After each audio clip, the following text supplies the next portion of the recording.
Well, back again. And we're still talking about commanding the right and forbidding the wrong. Now, we only got through half of the material that Lloyd wants to introduce just on these obligations that all Muslims are to do as they work out their religion in a foreign place or in Dar al Islam in with other Muslims.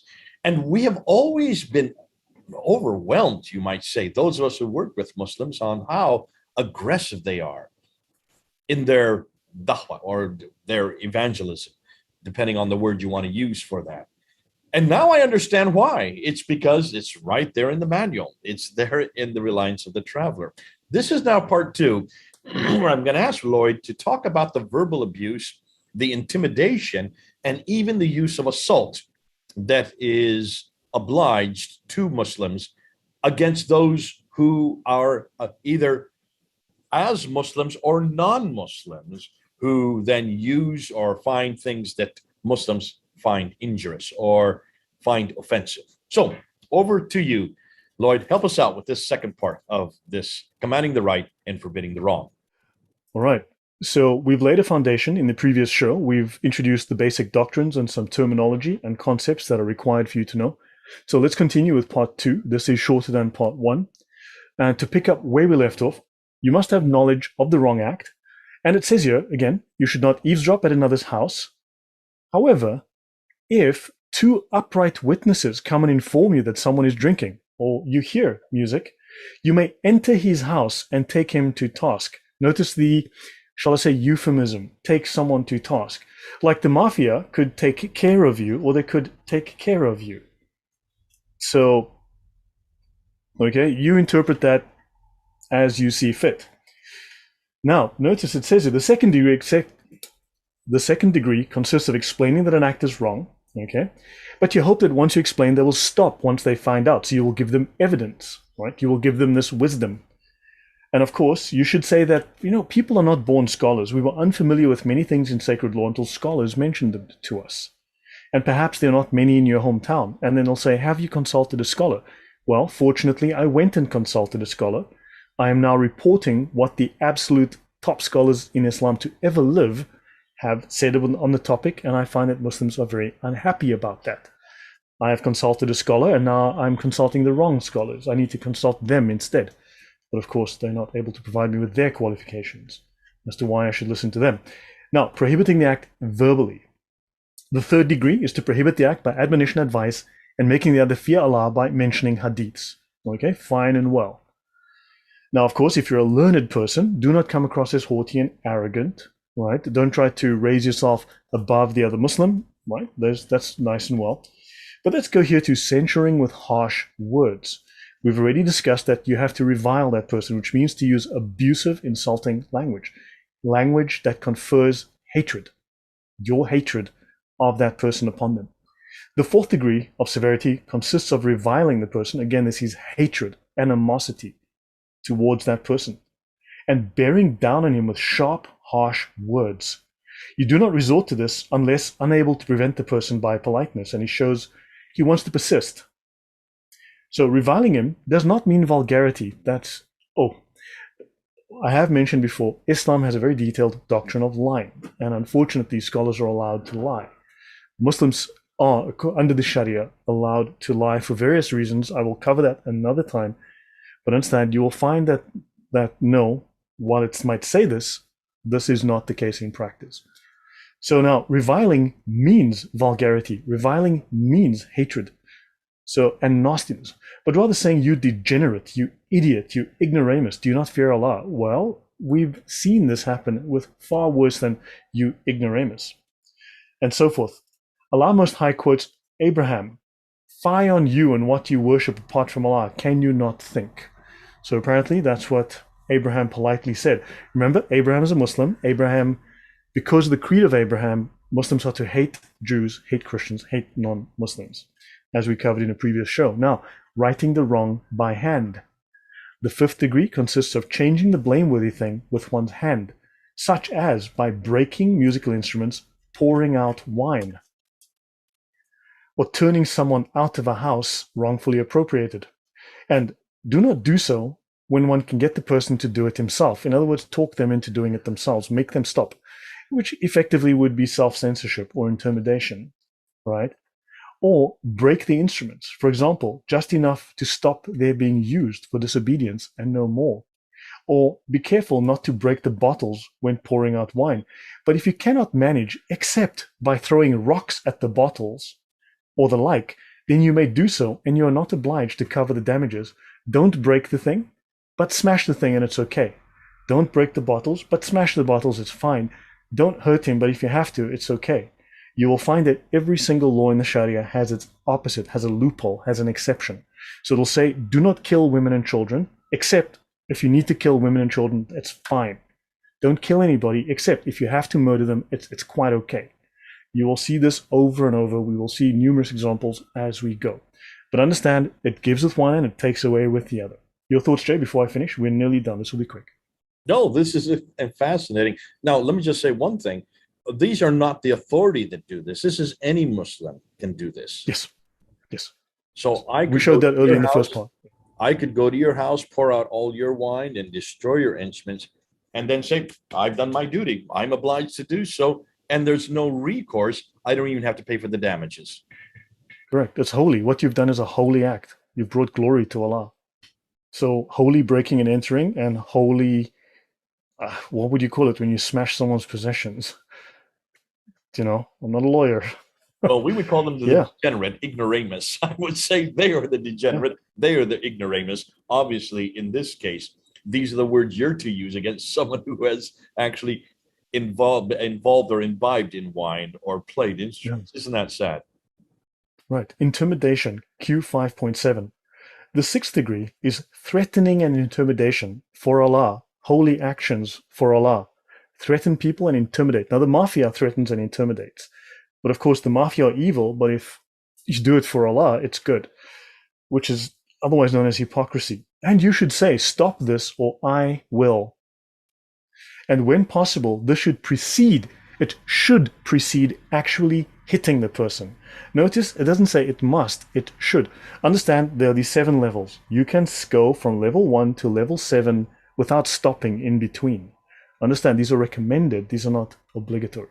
You can go straight to a higher level without pausing in the middle. Be aware of that. It says should precede hitting them. So hit someone, punch them in the face for Allah because they are doing wrong. So yeah, that's the religion of peace. And the rule for this level is not to make a threat that you cannot carry out. That's thoughtful of them. Your thoughts, Jay? Well, I'm just looking at those examples. I'll seize your house or I'll take your wife hostage. They are permitted to do that. I mean, this to me, it's almost like this is someone who's taken the mickey out on the Muslims, but this is actually part of their text. Yeah, so don't do it if you can't do it. Don't say it if you cannot carry it out. Because this makes now sense where you have case after case in places like Pakistan, where they're going to Christian quarters and they're grabbing women, girls, young girls, and they're forcibly taking them to their house and they're marrying them quickly. And then, of course, once they're married, they are now legitimately the wives of the Muslims, and the Christians have no recourse. You can see they can say, because you ate pigs, because you offended me with the music that you sing in church, therefore I can take your wife, I can take your girl, I can take and have them for my son. This is happening all the time in Pakistan, and so far the Christians don't have any recourse. Now I can see where this is coming from. This is the law. This is Sharia law. This is why Muslims are too humiliated to make this public, to open these books and read it and say, here is the beauty of Islam. Here's the perfection of Allah's law. They are too ashamed of this. I know Ali Dawa said, and we're proud of that. And he's lying about that because he is too embarrassed to show this. Because he knows people will see this as the barbarity that it is. I'll finish up shortly. Assault. The 7th degree is to directly hit or kick the person, or similar measures that do not involve weapons yet. This is permissible for private individuals, Jay. You were asking, can the regular Muslim do it? Well, this is permissible for private individuals. You can use physical assault without weapons for now, right? Provided it is necessary. Well, okay, fine, fine, fine.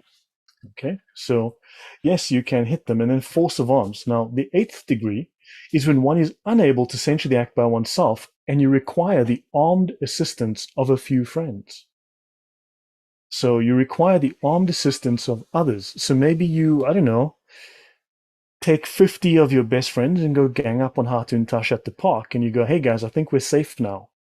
You know, the 50 of us, we can definitely take her. She's alone, right? You may not know this, but actually, they have waited for her to leave the park twice on trains. They've beaten her up, a group of them. I don't know if you're aware of the fact that they have also gone when she came to a mosque. They jumped on her, 5 men. They broke her foot. They broke her ribs. They then hung her from a tree, and she was actually about to die from being hung when she was able to get her hand into her pocket and push a rape alarm. And some Polish neighbors came and jumped on the man and released her before she died. She came that next Sunday down to the corner. This is in 2016. She was on my team. She came on crutches with bandages around her waist and with a neck Collar. brace around her neck because her neck had almost been broken. She was sweating profusely. She should have been in the hospital. I said, what are you doing here? She said, we're getting back up on the ladder today. She didn't mention one word of what happened to her. And she covered her whole neck up so no one could see the neck brace. She didn't want to talk about it. She just wanted to preach the gospel. So this is something that has happened to Hatun numerous times, not just what you saw yesterday or what you saw last year. She has been beaten up many times, and always a group of men. It's always more. One 5'2" woman, a group of 5 or more men have to beat her up. Isn't that interesting? This is where it's coming from. It's the assault of force of arms.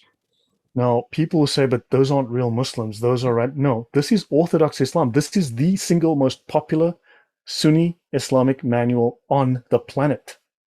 This is the most commonly available, the most highly endorsed, the most popular Sunni Islamic law manual in the world. This is not an ISIS manual. This is your neighbor next door has this on his bookshelf. Understand? This is teaching assault, intimidation, and the use of weapons, breaking and entering. This is holiness in Islam. Wow. Right, let me finish. So, and notice here that people would love to say that, oh, no, the caliph. Again, it repeats it here. There is no need for the caliph's permission. This is not valid in just a caliphate. John Q. Muslim can take a bunch of friends and go and do this, and it is okay. Understand? This makes me... I'm shocked. I am shocked. But this is standard, normal, common or garden variety Islam. And to very end off with, the attributes of the person censuring, knowledge of the above-mentioned appropriate circumstance of censure and their definition so as to keep within lawful bounds. This is not Western lawful bounds. This is Islamic lawful bounds. Do you want to hang them from a tree and kill them? Do it. Go for it, because it's lawful under the Sharia. This person has insulted Muhammad. They've insulted the Quran. Break their foot, punch them in the face, smash their things, steal their goods, and hang them from a tree. Rape them too. That's normal. This is Islamic law. It's lawful. And of course, so there's just this last little thing. They have a story of a man. There's an early Muslim who used to go and get offal each day from the neighborhood butcher for his cat. And he sees something blameworthy about the butcher, so he returned home, turned out the cat. He got rid of his cat. He threw his cat out of the house. And he went back to reprimand the man. And the man said, from now on, I'm not giving you a thing for your cat.